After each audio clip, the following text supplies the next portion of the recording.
But if you don't shut up, you old son of a bitch, I'm going to blow your head off. You know, so many stories have circulated over the years about Elvis was a drug taker. Well, there is some truth into that. But if you don't have the real story, and if you weren't there to see it, there's no way you can know what was really going on.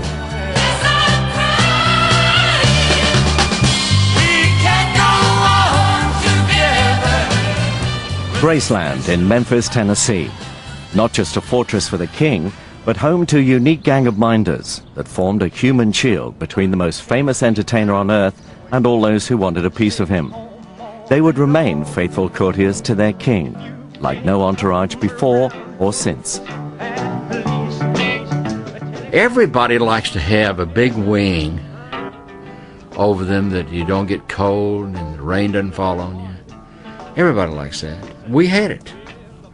I mean, we closed those gates behind us, and, you know, outside of God, nobody could get to us. Elvis was fascinated by the power and seclusion of the big mafia families. He wanted his own private army to keep the real world at bay. Elvis got on this kick wearing suits, and we always thought that black mohair suits looked sharp. We all got into this, and black mohair suits, black shirt, black tie, like a bunch of mob guys, you know. We get in a limousine and take off, get out of the car. It was exciting. We stayed up all night and never saw the sunshine. Our skin was, you know, extremely white. And if we ever went out in the daytime, we had to wear these very dark sunglasses. I think there was a reporter there or somebody just wrote an article about Elvis in town and all his boys, and he called us the Memphis Mafia. And somehow it stuck. And since then, we've been known as the Memphis Mafia. Among those closest to Elvis were Marty Lacker. He guarded the king's cash. Billy Smith, Elvis's cousin, close to the king because he was family. Lamar Fike, he had the smart answer to Elvis's every question. Sonny West, street fighter, who became a trusted bodyguard. Joe Esposito, leader of the pack. He left his wife to serve the king. Jerry Schilling, college boy, who helped smooth the mob's rough edges. And Larry Geller, hairdresser and guru. I said I came home with good intentions about 5 or 6 years ago. It's very hard to explain to somebody who didn't experience that relationship in all those years.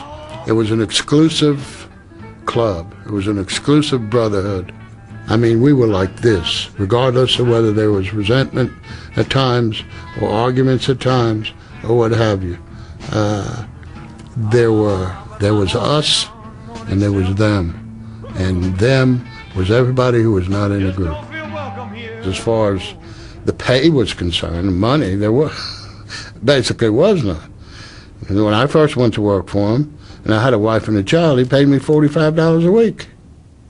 You had tensions among the guys at times, pairing off, if you know what I mean. I can only tell you what I felt. There was times when Elvis was closer to one individual than he was others. And when that happened, you felt almost like, you know, what am I here for, you know? I think Elvis picked his own group and he studied them, you know. I mean, he didn't just hire them right on the spot. Hey, oh, he seemed like a real nice guy, you know. You had to be around him for a while. In spite of all that I've been through. Elvis surrounded himself with guys from his own side of town, streetwise and loyal, like hardman Sonny West. Elvis and myself grew up in housing projects, government housing projects, which there was Lamar Terrace, where I was raised up, Lauderdale Courts, where Elvis was there. He did need someone, and I was athletic and everything, and a street fighter, and so it just, I mean, that's probably a lot to do with what he hired me for. Well, if I had to do it, oh, that's exactly what I do. On these mean streets, Elvis the teenager had wanted to look tough, look cool, look different from the crowd. And he chose companions who felt the same way. The way I met Elvis was in the last year of high school at Humes High School in 1953. When I moved from New York to Memphis, I still wore the same type of clothes we wore in New York. And the guys in Memphis my age basically wore Levi's, a T-shirt, and had a crew cut, except one guy, and that was Elvis. And he basically dressed the same way we dressed in New York. And Elvis was a bit of a loner back then. He had maybe 3 or 4 friends that lived in the same housing project he did, and primarily was shy, did not really come out of his shell until a couple of talent shows, and the girls started screaming. He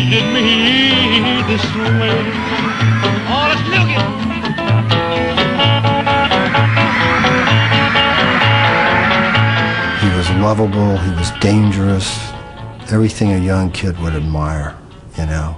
And I remember going home, saying a little prayer that night, saying, gosh, a real prayer, saying, I really wish he would be my friend.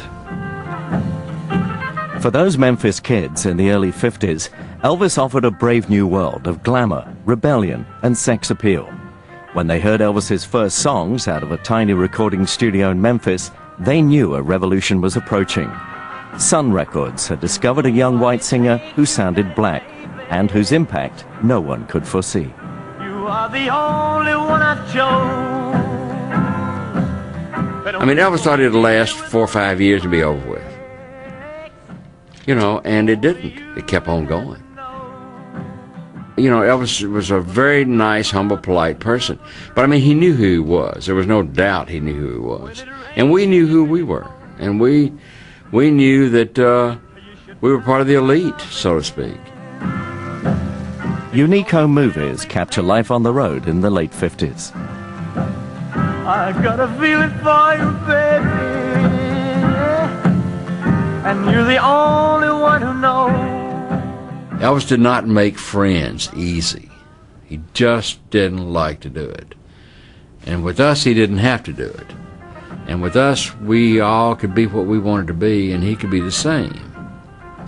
We knew what made him tick, and he, of course, knew the same thing about us. Because I'd seen Elvis entertain, you know, as a teenager, you know, and the movement was there even back then, but to see it, you know, full blown, actually in the concert, it was overwhelming. It really was. Suede shoes, blue suede shoes, yeah, blue suede shoes, baby, blue suede shoes. Well, you can do anything, but they hold for my blue suede shoes.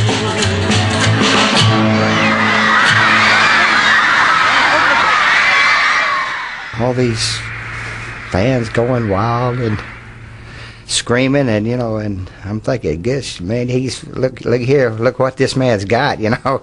We're not like the how part of it, you know. He was awesome, you know. I kind of studied Elvis, you know. I mean, I wanted to be so much like him. I mean, you know, I was just like any other, I guess, fan when it got right down to it. I liked to dress like him, you know, and Elvis was, to me, was just, you know, like a big brother, too, in a way. I don't think I, before or ever since, ever seen that much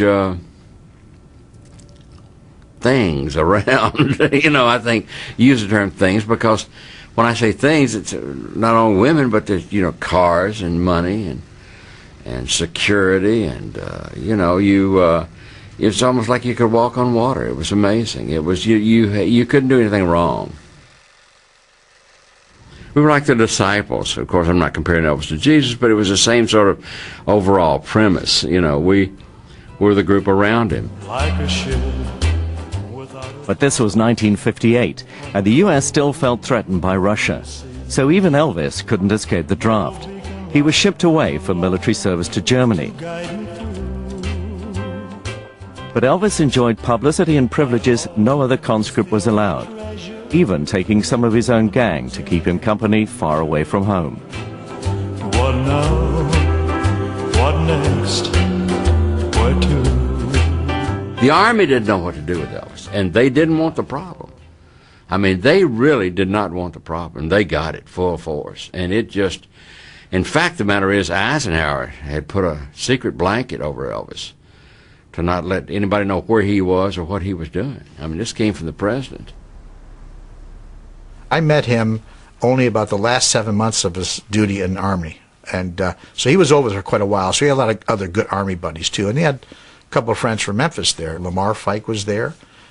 So they were always around. We always would, you know, hang out and laugh and sing and stuff like that, and just do things to keep his life as normal as possible. And ours was so abnormal, we didn't know whether to, you know, should I go blind. It was just really unbelievable, you know.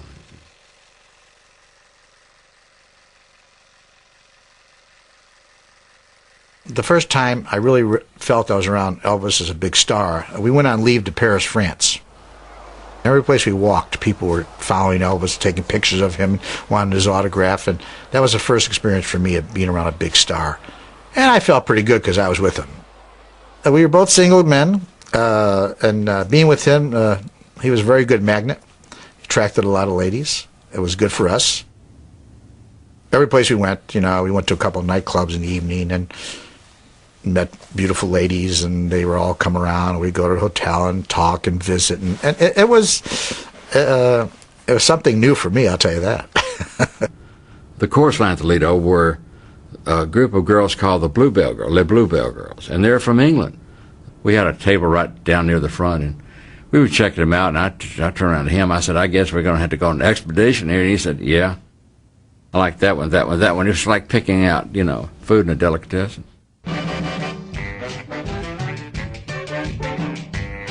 And so we started getting the numbers and names, and so afterwards I told him, I think we need to have a party over at the hotel. So one night we had all of them over there. The first night we had, it was, I want to say 25 or 30, I'm not sure what the number is, but just they were everywhere. 3 or 4 or 5 of us in a room together, and just, you know, if you died, it was a good time to do it, you know. And my phone rang, and I picked it up, and a guy on the phone said, sir, he said, it's 7:05. And I said, thank you. I thought it was the desk calling, telling me what time it was. I got into Elvis' room, it rang in, I picked up, and the guy said, sir, he says, any way you can help me? And I said, well, what do I need to do? And he said, you have the whole chorus line over at the hotel, and we can't start the show. And I said, you're serious? He said, yeah, we can't start the show.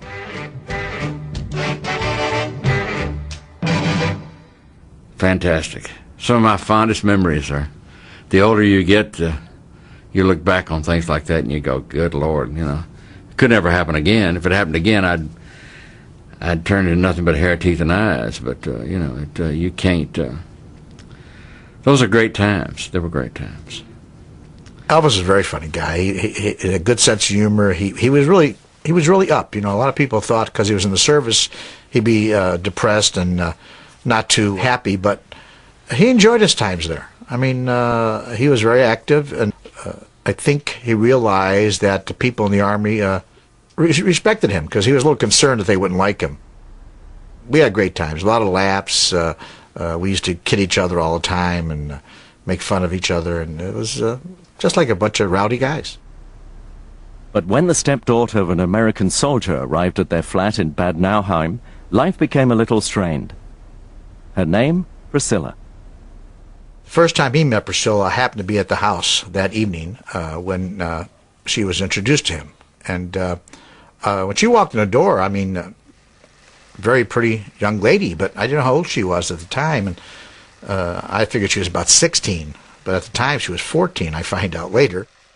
It just scared me to the point where I couldn't even breathe. It was just, you know, she was just turned 14 and kind of uneasy, you know. I told him one night, I said, I think we're all going to die. And he said, what do you mean? I said, if they catch you with this girl, I said, it's over with. I said, we're just going to have to just, you know, maybe drink poison or something here. I said, they're going to, our life is over with.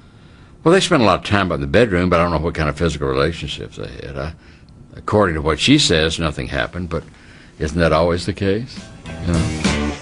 I'll forever love you for the rest of my days. After Priscilla left Germany to live with Elvis in Graceland, 8 years would go by before they got married. Throughout the time they'd spend together, before and after the wedding, she would have to put up with Elvis's numerous affairs and compete with the guys for his affection. Exasperated by him and by them, she finally left Elvis for her karate instructor.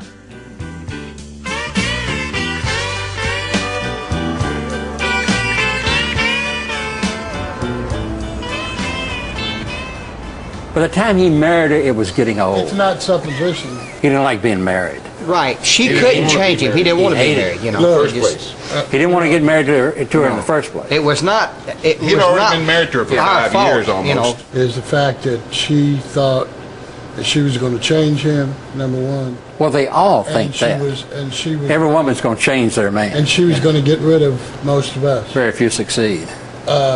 She didn't succeed and didn't really try real hard until they got married. Once she had a ring on her finger is when she tried to separate Elvis from us. Yeah. The day he asked me to be the best man, he told me, Yeah. I don't want to get married. Yeah. I mean, hell, he wore out before they got married. Because Elvis's lifespan with a woman was anywhere from 2 to 4 years. I need to interject. It wasn't because he didn't love her. No, he cared He didn't about want to her. get married because he shouldn't have been married. He didn't want to marry. No, I know that. Yeah. That's the key. Elvis was he just loved women. He it wasn't a case of, you just didn't think anything about it. It was just like having a cup of coffee in the morning, you know. And then came Hollywood. Vince! Since returning from Germany, Elvis's dream was to be a movie star, the second James Dean. Hollywood beckoned, and the guys went too. You should have heard this knocked out jailbird sing that rock.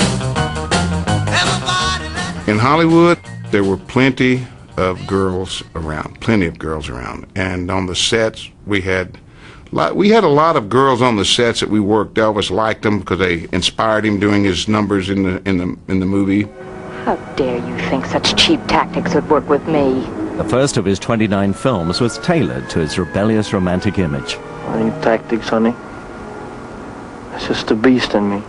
Elvis had a tremendous draw to him emotionally and physically, where you looked at him and you thought, that is probably about the best looking man I've ever seen, you know. And he just had a charisma about him. He had a way of pulling you in. People call it Southern charm. He had it in spades. There really wasn't much that Elvis couldn't get if he really went after it. Elvis was constantly looking for something new to do, and you never knew what this man was going to come up with, you know. I couldn't wait to start another day, you know. I mean, I couldn't wait. It was exciting. We were with the greatest entertainer in the world, you know, and being thrown into Hollywood too, around other actors and artists, you know, music artists. Ooh, gosh, it was such a fantastic feeling, you know. I was walking on cloud 9 for a long time, and I'm with Elvis, the biggest star in the world. And that was pretty awesome. I mean, this kid from Chicago, from nowhere, off the streets, is here atop of the world. It was great, and I told Elvis that too one night. I says, I can't believe I'm here. I thought it was all a big dream. You know, we were making movies, 3 movies a year there, and it was fun. It's dramatic excitement. It's moments of drama. His later blockbusters, like Fun in Acapulco, revealed him as the glamorous hunk no woman could resist. And that was the truth. The thing with Elvis is he had his own thing going with his co-stars, you know. And then there were some that we had affairs with. But the affair that really hit the headlines was Elvis's on-set romance with Anne Margaret during Viva Las Vegas. Her and Elvis just clicked. It was the chemistry was there between the two of them, and that movie was probably one of the best experiences of making a movie as far as having a good time out of all the movies. take a really breath and repeat after me. Hey, my baby loves me. Their well-publicized romance was good for box office and for the gang. With Priscilla tucked safely away in Graceland, Hollywood stars and starlets flocked into Elvis's arms. And the gang were more than ready to pick up the leftovers. We got more ass in a toilet seat. I mean, it was just unbelievable. You know, it really was. It was a lot of pussy. There's no way in the world you can't get what you want, because, you know, we were the keys to the city, so to speak, and as a consequence, they had to run the gauntlet. And we were the gauntlet. So, you know, it worked. Yeah, it but worked. let's Some of them never made it through, but they tried. Let's clarify this. We had no reality. We didn't His know. music was his reality. I mean, we would go, some days we'd be sitting down, and Sonny or Billy, we'd be sitting down, I said, what the hell day is this? I mean, we did not even know what day it was. Remember that? Things were in such a gale rush. We were did Elvis's reality. Yeah, we were. We were his We got touch outside, to he the didn't. outside Yeah, world. you know, it worked. It worked. Well, we isolated him because of the fact that's what he wanted. It was by choice. Yeah. It was almost like Alice in Wonderland. We didn't have to really, we could stay kids. The real world was pretty frightening. And he didn't like it and I didn't like it. None of us liked it. In the few short years since they'd left Germany, their world had become a dizzy mix of stardust, sex and speed. And to cope with that 24-hour Hollywood lifestyle, the guys had turned to a little help from their chemical friends.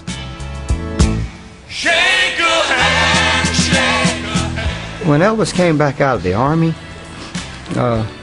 he was over there. He was introduced to Benzedrine, and the same way with sleeping pills. And when he came back, you know, he was taking these things, and first thing you know, God, he was, hey man, we're going all night now. Maybe you need a little help here. So we take a little speed to stay up the next day, and a lot of times we couldn't go to sleep because we were high, and we had to take a sleep pill to go to sleep. And we lived that way for a long time. We really lived hard. So he said, I want to show you something. I said, okay. So out of his pocket came a little blue velvet case, a jewelry box, as a watch would come in or something like that. He said, open it up. Well, I opened it up, and it was just chock full of pills of every color you can think of. And I said, good God, what is this? And he said, here, let me give you a few, and this will help you stay awake. And so I kept taking them. I took them for 15 years. You know, it was a magic potion, so to speak. It really was. It kept us going. You know, when you took them, everything got real bright. And the fact of the matter is, the doctors call them mood elevators, and it'd strictly take it to the top. It really would. They were good. When I went to work for him in '64, he had been back from the Army 4 years, and he did 2 or 3, good movies when he came back. But the movies were getting weaker and weaker, and the soundtracks were getting, in some cases, more ridiculous and more ridiculous. Hay colomitos inolvidables, inolvidables como las tardes, en con el lupio de la loma, en esa silla I saw a little of the fun and excitement dwindling. Part of this is because of creative disappointment and challenges in Elvis's life, so that all filters down to us. He was getting very frustrated, but he knew he had a contract. Elvis is a type person. He knew he was committed to these movies, and he had to do them. He'd be mad about it, upset. He complained to us about it, but he knew he had a commitment. That's the way he was. He was very professional when it came to that. But he knew once he finished all those contracts, he was going to quit it, stop making movies. He wasn't getting the right material, songs, recording sessions, because he was doing soundtracks. And naturally, the soundtracks, songs had to fit scenes in the movie. So they're not typical, just, give me a song and I'll sing it. So that bothered him. And it wasn't too happy times. It was tough. It wasn't as exciting as it was in the early 60s. The world has an image of the king, and rightly so. But behind the image, behind the lights and the makeup and the music, there was a real human being, a real person that had feelings that was entirely different, light years away to the image. Larry Geller was a celebrity hairdresser who joined the gang in 1964. He would drive the Memphis Mafia into a jealous frenzy over his intimate friendship with the king. Elvis had a beautiful head of hair. I mean, the man had everything. It lacked body, but he had a beautiful head of hair. He said, "Oh, great, great, great." And he swirled around in his chair. He looked and said, "But I want to ask you a question. My hair is great, but what's more important to me is this. What are you really into, Larry? What are you really all about?"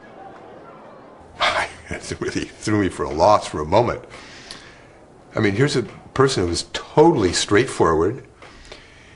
And I said, "Elvis, I mean, you know that I work with celebrities and I do their hair. But what's more important to me than anything else is my search for truth." My take on Larry Geller, basically at first he seemed like a nice guy. Larry was very quiet spoken. But then he started introducing his Far Eastern, what I call California cult crap. I told him about my earlier life and how I began my search. I told him about the books I read, about my interest in all the various great world religions, my interest in yoga, my interest in health foods. It was not something I was interested in. It was not. I wasn't interested in all these different philosophies of life and why we're here and all that stuff. I didn't care. I was just having a good time. And at that point, Elvis said to me, "You know, Larry, what you have to say, what you're talking about, this is what I secretly think about. I mean, I have no one to really talk to about these things. But I think about this, especially at night when I'm going to bed. There's got to be a reason, a purpose, why I was plucked out of all the millions and millions of lives to be Elvis." After Larry Geller joined the group for a while, it wasn't as much fun anymore. So it was bugging a lot of us. Yeah, a lot of us, we talk about it many times. Man, I wish he'd stop reading these books. What happened to the good times and the parties we used to have. It sort of split the group up a little bit. I see my light come shining from the west down to the east. Any day now, I shall be relieved. Elvis and I used to come to this park. This park is like an oasis in this maddening world, and Elvis used to love to come here. And there's certain strategic positions along this path. There are little placards, little signs. One of them says, "Everything else can wait, but our search for God cannot wait." Elvis loved that. I shall be relieved. Now the Memphis Mafia would find their loyalties tested as Elvis took them into uncharted regions. We were driving from Memphis to Los Angeles to make a movie. He drove, I sat next to him. And we traveled across country on Route 66. We went through the panhandle of Texas, through New Mexico, into Arizona, and it was just about sunset. And the sky was iridescent blue. And all of a sudden, Elvis said, look, do you see what I see?" And I looked in the sky. There was a little cloud. It doesn't matter who would have been sitting next to Elvis, they would have saw what he saw. It was a definitive picture of the face of Joseph Stalin with the big eyebrows and a mustache. I said, "Wow, yeah, I see it. Yeah, look at that." And Elvis says, "What the hell is he doing up there?" I said, "I don't know." And I looked at Elvis, and all of a sudden his jaw dropped, his eyes opened wide, and he gasped for breath. He went, and he turned around, and tears are streaming down his face. And he said, "Man, I saw that face of Stalin, and Stalin was like the Antichrist." And all of a sudden, I saw a lightning bolt come from that cloud. It pierced my heart and every cell of my body. He said, "Larry, I just had the experience of my life. I just saw the truth. God just touched me. How can I go back and make these damn fluffy, teeny bopper movies that have no substance? They don't mean anything. What are they doing for this world? How are they helping people? How can I be a part of something like that now? No, man, no. I'm done. Man, I should just join a monastery. I want you to find me a monastery. I should become a monk. And Elvis looked at me, he said, look at me. Can you imagine if the fans saw me like this? I said, hey, Elvis, if they saw you like this and they know what you went through, they love you only more. He just wanted to know about all different kinds of aspects of life. He was always searching for something. We didn't know what it was, but as life went on, we realized that he wanted to know why he was here. Why was he picked to be this person? But Elvis's navel-gazing never lasted long. By the late 60s, he was craving the excitement of live shows to relieve the numbing boredom of his Hollywood routine. Las Vegas offered him and the guys a 24-hour-a-day party, an endless line of credit and showgirls on tap. To the guys, this was more like Nirvana than anything Larry Geller could offer.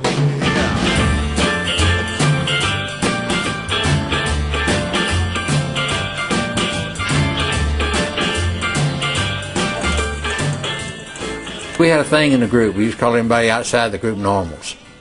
Oh, it's just a normal I met, you know. And the reason you call them normals was because such they were. They were normals. They had this thing that they did it like 9 to 5, and we didn't, you know, you just didn't associate with them. Well, since my baby left me, I found a new place to dwell. We were like bats. When the sun started coming up, we thought we would probably turn to ashes.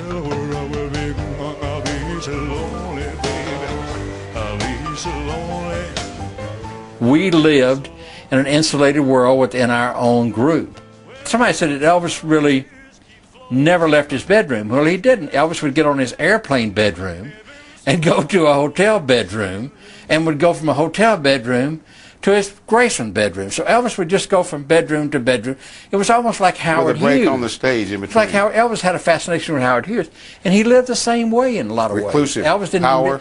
He had the same thing as a Capricorn, so he had this thing, and so consequently, it reflected on us. I mean, we did not get out and fool with people. I didn't want to, and you're protected. It was a very insulated world. Nobody could get to you, and you know, it was comforting. It was like a big womb. The impact of Las Vegas on Elvis was simple. It was horribly demanding of him. Can you imagine 30 days? I know it. Nobody 2 shows a night. Does that anymore. 60 shows. It was, if anything, put him in the grave early. It was that. Yeah. This town beat him to death. You know. Can't you hear me when I call? I say you ain't the big no, you just told us all. Yeah, get on.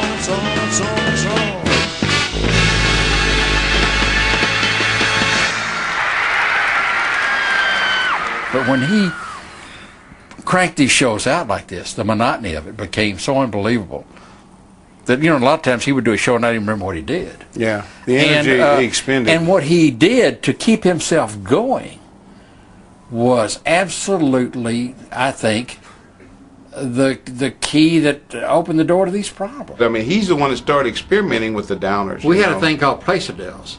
Yeah. And I remember one night I took 7 or 8 loved of them. those. There were Elvis loved 750 Placidels. The We green got so that bombs. we would punch a hole in them. Make them act fast. Drain the stuff come out of it. Where they were hypnotic. They were hypnotic. These things, when you took them on an empty stomach, Oh. anywhere from 20 minutes to 30 minutes, you just all of a sudden just go You out. hear a hum. You just go out. You know, you really had to have something to keep you going. I don't think at the rate of speed we went, warp speed, that we could have literally survived being normal. Mr. Presley, what do you think you've outlasted every other entertainer from the 50s and, for that matter, the 60s as well? I take vitamin E. Are you satisfied with the image you've established? Well, the image is one thing, and a human being is another, you know. So, It's very hard to live up to an image, I'll put it that way. Elvis's image was the inspired creation of his manager, Colonel Tom Parker. But to the guys, the Colonel was a threat. He had dictated Elvis's Hollywood roles in the 60s and was now pushing an exhausted Elvis through an even more grueling schedule in Las Vegas, raking in millions with one hand while tossing it away with the other. Colonel Parker probably was one of the most degenerate gamblers I've ever known in my life. I like to live up to my reputation of being a nice guy. This is it, folks. He played roulette and would put chips on every number. In a period of an hour and a half, he lost over $1.25 million. I turned around and looked at him. I said, "You know, you got to be wealthy." I said, "Good God." He said, "Well, it all works out in the end." From a jack to a king. The great precipitation of problems with Elvis and the Colonel was over his gambling. And Elvis believed toward the end, that the reason he was playing the hotels was trying to pay off the Colonel's debts. From a jack to a king. With no regrets, I stacked the cards last night. And Lady Luck played her hand just right. You made me king of your heart. It was getting difficult because a lot of us were married now, had kids, and we were there partying. We weren't there just to get away to relax. We were out having dates and different girls everywhere, and little by little it was getting back around different ways to them, and it was causing a lot of problems among all of us. You know, I got divorced because of it, and some of the other guys, and you know, Priscilla left Elvis because she found out about all our playing around. They were married and we were single, basically what it was. It was tough. It was tough for them, and I could understand everything that they did and how rotten we were. I mean, we really were bad. When we first got married and all, it was tough. It really was. And it made it very difficult for me and Joe, you know, because she sees Elvis as a threat. She can't understand his hold over me, you know. She wants me all by herself, you know. And I'm torn between two worlds. And sometimes it was hell, it really was. I mean, the internal pressure that he could, you know, conjure up on everybody was just absolutely horrendous. I mean, it would drive you to drink and distraction because, I mean, he could ratchet up the pressure better than any mortal alive. Yeah, he had changed a lot. His mood swings were more frequent. Elvis Presley was always an upbeat person. He really was. And I guess that's one of the things, boy, that made you like to be a part of that, because he was. I'm gonna hold my baby as tight as I can. Tonight she'll know I'm a mighty, mighty man. And then to see him have these mood swings, you know, more frequent, and it was scary, you know, it really was. And I didn't like it. To be honest with you, I just didn't like it at all. His temper was like a black cloud when it came in full blown, buddy. It was a Category 5 tornado, okay? It just covered all the area around, the whole room. And he'd say things that you've never heard before in your life. He would string expletives together and make words that you've never heard of. And he'd be mad, but he'd stay mad for maybe 30 minutes, and then it'd be over. He fired us en masse 10 times. Every one of you guys, get the fuck out of here. Go on home. I said, look, I quit. I'm out of here. He said, you can't quit, you're fired. I said, whatever, Elvis. I said, I'm out of here. So I start to go, leave the room. He gets around in front of me, confronts me. All of a sudden he hit me. Went to his karate stance. My head just kind of turned like this here, and I turned around and I looked at him. He's the only man that ever hit me I didn't hit back. And I looked at him and I said, I never thought you could do that, Elvis. Tears started coming down my eyes.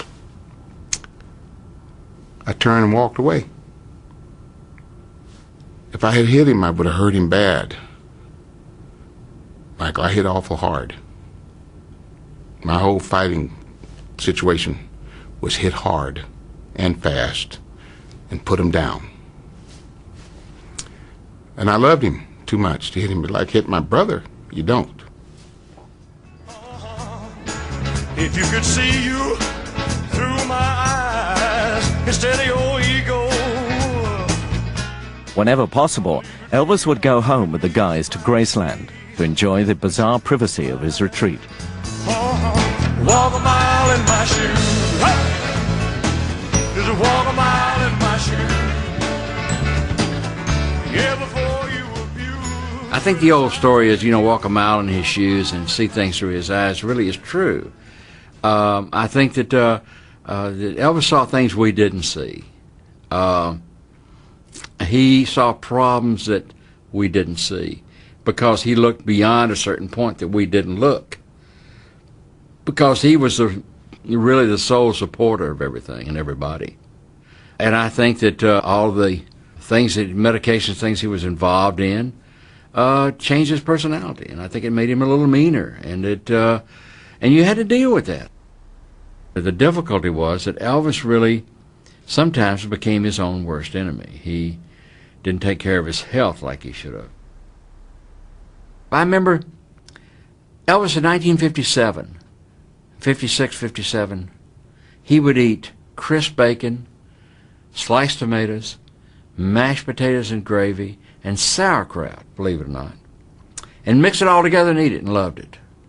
The last years of Elvis's life, he went back to eating mashed potatoes, sauerkraut, sliced bacon. And I said, you know what you're doing here? What do you mean? I said, you're back, it's the way you used to eat in 57. He said, I never thought about that. That was another sign to me. Just signs would pop up. And I would see his health decline. Well, it's Christmas time, pretty baby, told him, and the snow is falling on the ground. At night, even at the house, we'd sit and watch TV all night long. Or the TV would be on and the sound would be off. And we'd be talking, or we'd be playing music. That was our idea of having a good time. But the rumors were we were up there having homosexual orgies. It's funny to me today because, see, on Friday night and Saturday night, Elvis used to let all the girls in that hung around the gates. And one Saturday night, just for the hell of it, I was bored. So I went around the house and I counted all the women that were in the house with us 7 guys. And this is not an exaggeration. There was 152 women there. So much for being gay.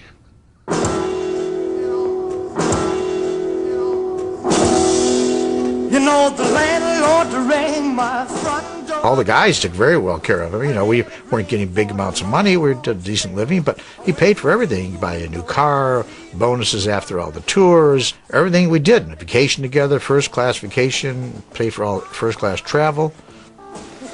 We had everything. Money, honey, money, honey, if you want to get along with me. The guys lived high all through the 70s, and Elvis helped to pay their debts. He even bought them the houses they lived in. But the king didn't need to buy their allegiance with gifts. He liked to share his wealth and his good times with all his friends and people. And he loved giving gifts away. When he got famous and had made a lot of money, he enjoyed sharing his wealth with other people. He loved to see people's reactions on their face when he gave them something they would never expect to give. Never expect to get a diamond ring, a big diamond ring, or a brand new car. Total strangers. And he would see the look in their eyes, they couldn't believe what was happening to them. That thrilled the hell out of him. It really made him feel good. The two hardest things in Elvis's life to say was, "I'm sorry" and "thank you." He just didn't do it well. And he would do this by doing that, by giving you a car or giving you money or this. That was his way of saying, "Hey, thank you a lot, I love you," and the whole thing. It just, I mean, he just could not, he had trouble with those words. We did what we wanted to do, and that's the way we lived the life. When Elvis was happy, we were happy. Elvis was miserable, we were miserable. It was really funny. It was really strange that way. And when I think back at it, it was pretty weird.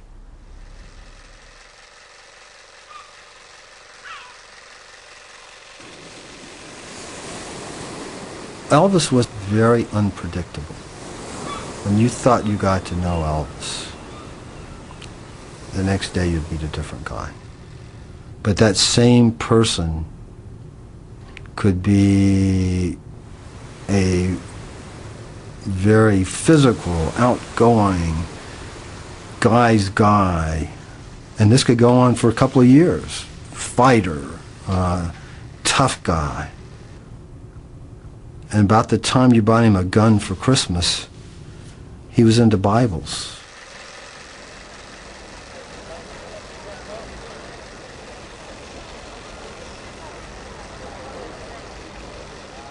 He always had a fondness for guns. We used to, as an example, even in the very early 60s, we used to go snake hunting. There was this lake near Graceland.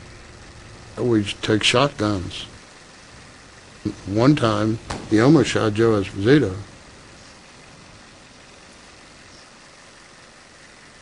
He always had that fondness, but it got even more when he started putting it in terms of protection.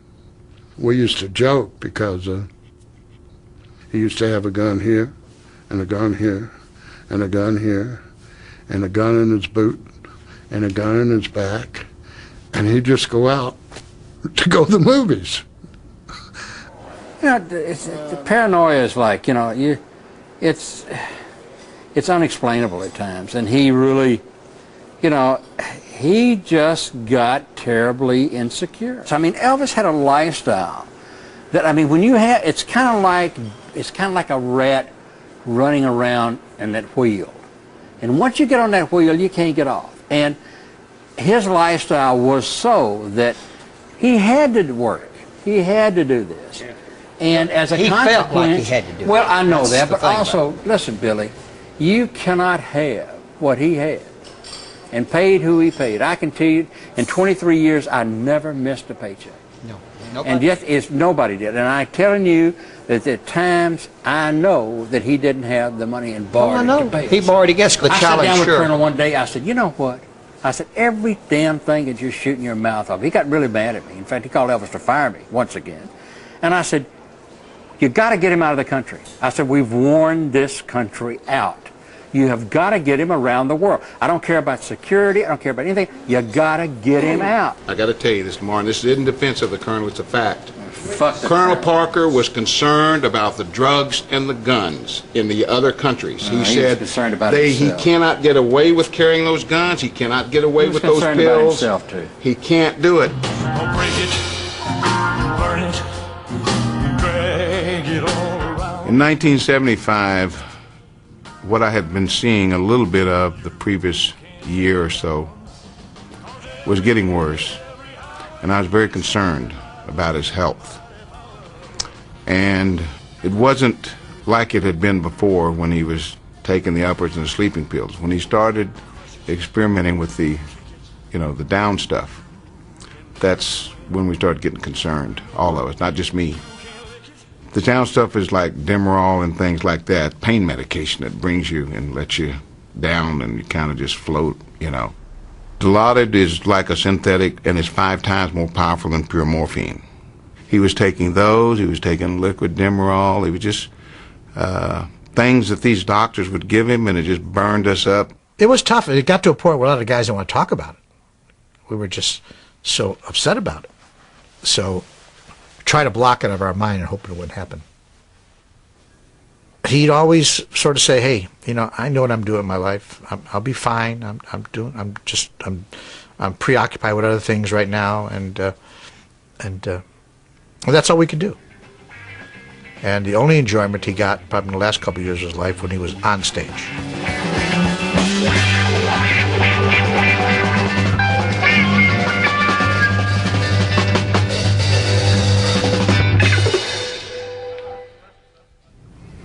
I think there was too much pain in Elvis at that point, from going through divorce and wanting to be back with Priscilla, not being able to tour overseas. His health was giving away. He did not want to admit anything was wrong. He was Elvis Presley.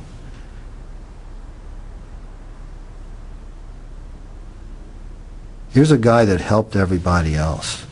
If you were sick, not just with money though, he helped you talk things through, whatever else. I don't think he got the reciprocal from his friends, you know? I get pissed off, and I get pissed off with the people that help contribute to it, and not just the doctors, and not just the guys that got the stuff to him, but I get pissed off at Elvis. He was a smart man, he knew what he was doing, but he denied it. Well, hello there. It's been a long... These rarely seen holiday movies from Lamar Fike capture the last carefree days the guys ever spent with Elvis. How am I doing? Oh, well, I guess I'm doing fine. The last vacation in March of 1977, we all went to Hawaii. We had a great time. He was in a great mood. He was out there on the beach having a good time. He was overweight at the time, but he was smiling. We thought, hey, this is a good chance. You know, he did clean his act up for about 30 days or more. But then all of a sudden, boom, right back again. We were all very frustrated. But we all could do. Only thing we could do is that we can't. He's 42 years old. You can't force this man to do anything. You know, people say, why did you guys have him committed? How could I have him committed? He's 42 years old. I can't have him committed. His father couldn't have him committed. You know, you can't prove he's crazy. So your hands are tied. Your hands are tied. Elvis had a lot of physical problems that were really eating away at him. He had glaucoma. He had hypertension. Do you know that every night after a show, his blood pressure would shoot up to 180, 200 every night? And that's a tremendous strain on the heart. Elvis had a spastic, twisted colon. I can't tell you the problems that plagued him because of it. How uncomfortable he was, and how his body, especially the lower part of his body, started to blow up and balloon. So the doctor was giving him medications every night to go to sleep. And I say medications, euphemistically, we're talking about poison. That's really what it was. Elvis was abusing them. He's responsible, but he's also a victim. The combinations of these drugs were lethal, no question about it. So I ran upstairs. I go into the bathroom, and Elvis had fell over. He was laying on the floor. I turned him over, and I knew he was dead. I just knew it. His body was found on the floor in an embryonic position with a book clutched to his chest. Elvis died reading about Jesus. It was the Memphis Mafia who helped bear the weight of Elvis's coffin at his funeral. Lord, the things I've seen and done, most of which I'd be ashamed to tell. I don't know how it started. That's what makes a man, I guess. When Elvis died, it was like a train stopping. I know for about a year after Elvis died, I couldn't hear. I was almost deaf. It was like, you know, they say that the accident doesn't kill you. It's the stopping that kills you.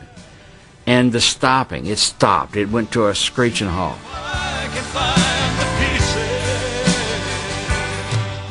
You know, my best friend is dead.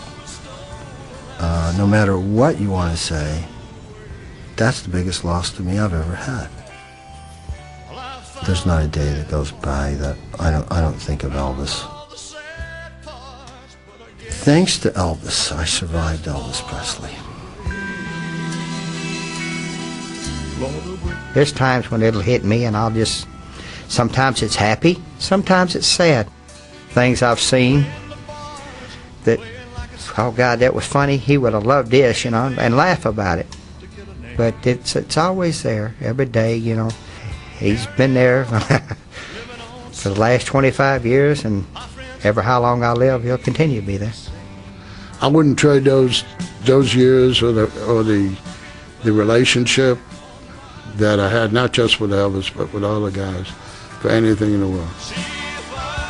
We were part of history, entertainment history, and actually cultural history, because of how he affected the culture of the world and changed it. A lot of times I think back, I said, you know, he was 42, he died very young. But very few people will ever live it in their whole lives, what he did in those years. I mean, we lived a wild and fast life in those matter of years that he was on Earth. I wish he would have changed and did it our way, but he did it his way. And I'll be loyal to him until I die. All the pieces of my life, they're everywhere, they're everywhere. And the one I miss most of all is you, and you know who. Looking back on my life, Lord, see if I can find the pieces